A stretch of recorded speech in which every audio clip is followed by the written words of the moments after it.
Thank you. We did it. You are looking at the Democratic nominee for Senate in the great state of Maine. I'll be going up against Susan Collins in the fall. And, well, let me introduce myself. I'm Graham Plattner. I am an Army veteran and an oyster farmer. Like, literally, I farm oysters. I know that sounds like a euphemism for lesbo. Happy Pride, by the way. No, it's a little warm for a long sleeve thermal, I realize. But you've seen the pictures. This is the only kind of shirt I ever wear. It's I'm actually allergic to all others. That's why I'm always taking my shirt off. You might assume that was because of the aphrodisiac qualities of oysters, but no, it's the allergies. And well, now this here, I'm not sure what to make of this. My handlers insisted that I wear this brace, which keeps me from fully extending my right arm. I'm not sure what the deal is with that. Oh, geez, do I look like I combed my hair today? Hold on. Okay, that's more authentic. Well, first of all, I would like to thank all those who made this possible.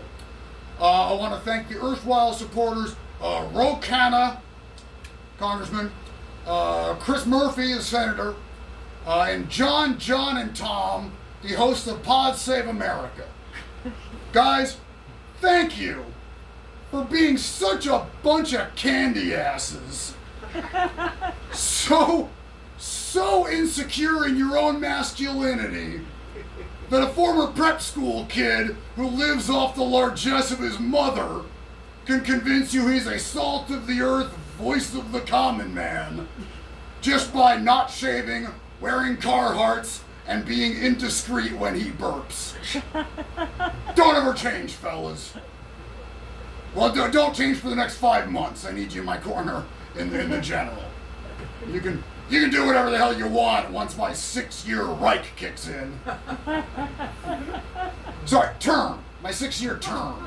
Like that.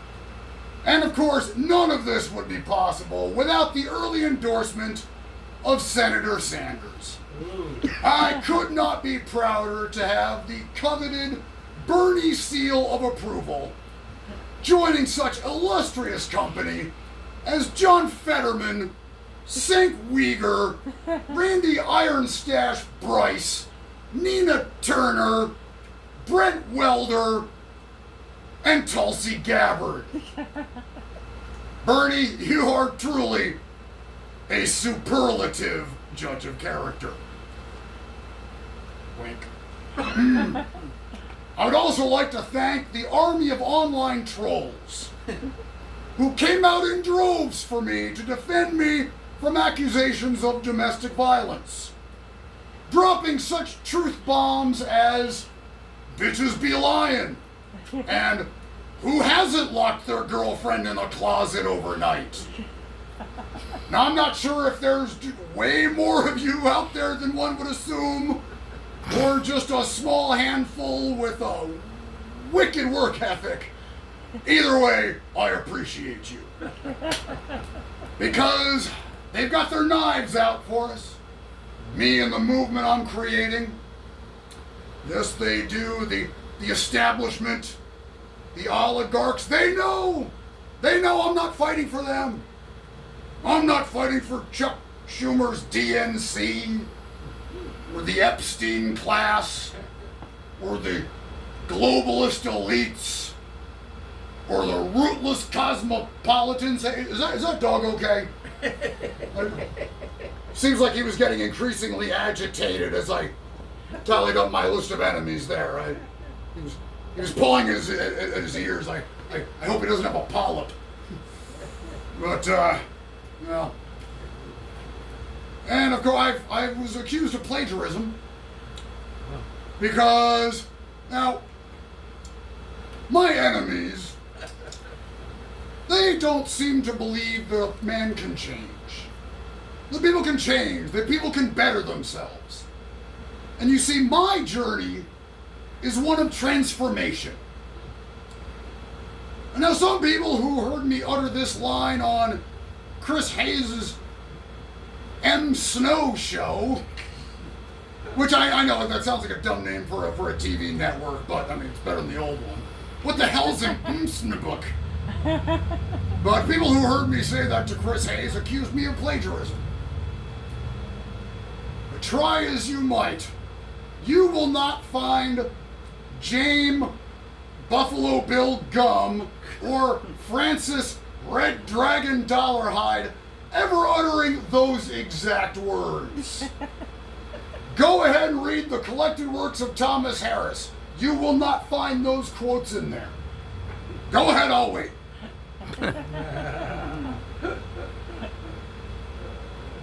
They are highly propulsive thrillers. It shouldn't take long. Done? Okay, back to it. And I have been accused of misogyny, which is nonsense. I love pussy. An ex-girlfriend of mine ran to the press and tried to make you believe that I have a habit of referring to women as hatchet wounds. Now this is just silly. I would never use that term within earshot of a coos. If I knew some gash was listening in, I would never.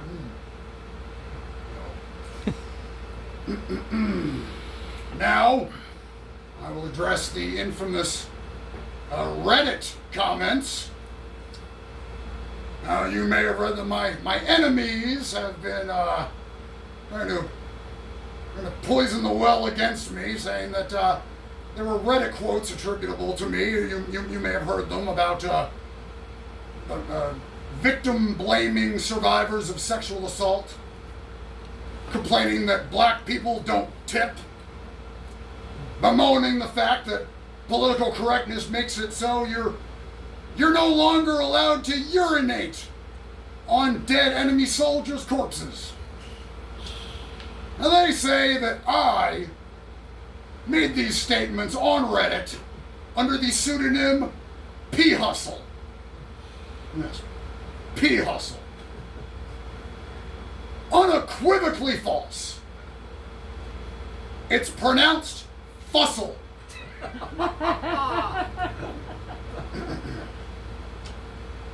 And now, of course, we should deal with the tattoo situation. This all goes back to last year. Some HR Karen unearthed some footage of me at my brother's wedding, where I took off my shirt to sing, revealing what has since come to be understood as a Totenkopf. Now, very, very quickly, if you don't know what a Totenkopf is, it is also known as a death's head. It is an image which was initially used in the 18th century by Frederick the Great. Then in the 19th century, it was adopted by the Duke of Brunswick in his battle against Napoleon. Then in World War I, it was taken up by the German Freikorps.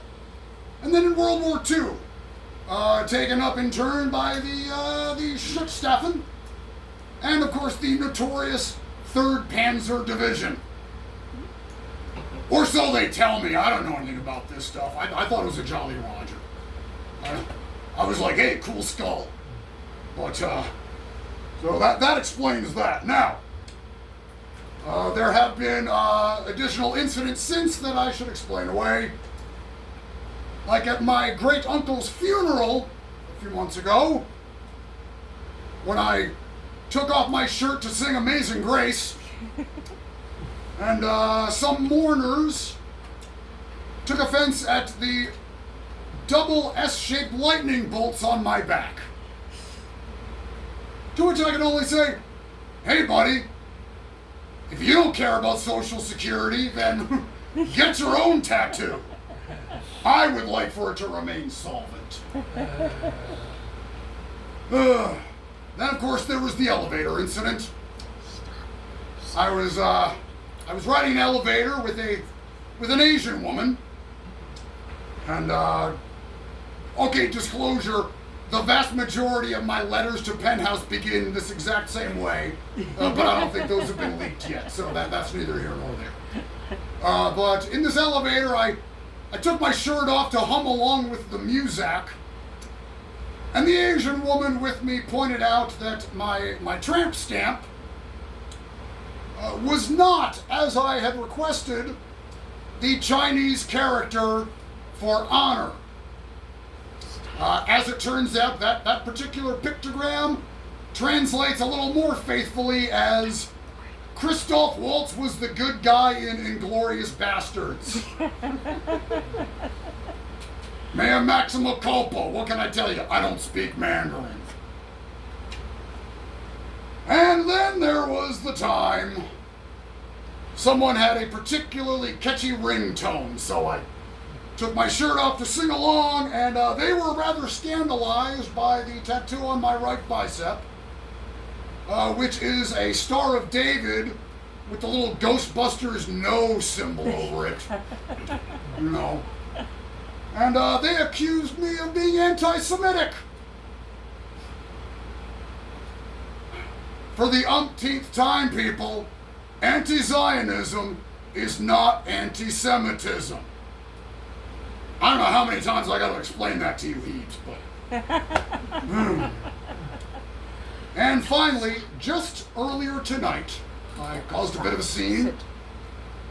My entourage and I, we arrived in Hoboken earlier than we meant to, so we were off killing some time at Mad Hatter's. And I, of course, took my shirt off to sing My Way on the karaoke machine. And I was very quickly kicked out of that establishment. The owner was very offended. Said, how dare you come in here with a full portrait of Adolf Hitler on your left bicep? Now look, I am not the man I was when I got that tattoo on Thursday. I've grown since. Plus, it wasn't Adolf Hitler.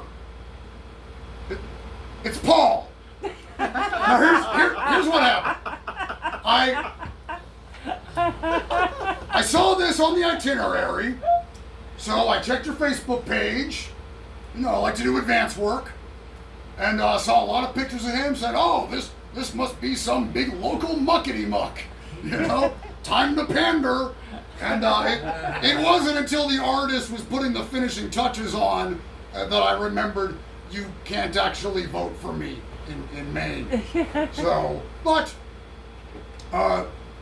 Paul, if you don't mind some advice, I'm obviously not a spokesman for the company, but you might want to dab a little just for men, just right here. Just here. And I know I'm speaking from a place of privilege. I recognize the gray hasn't crept up above the cutaneous upper lip privilege. Actually, no, you know what? If you're gonna stick with that haircut, you might want to go for the full hipster Doc Holliday Van Dyke action. Just to be safe. But hey, anyway. Okay, so that's about it for me. Just Plattner for Senate. That's our website. That's where you go to make your small dollar donations and or send titty pics. Either way, either one you send, you will get in return one of our campaign bumper stickers with our motto on it. That's right. tomorrow belongs to Maine. So, all right, well, thank you very much. And with your help, this November, I am going to beat Susan Collins. Woo! And get more votes, too. Hey!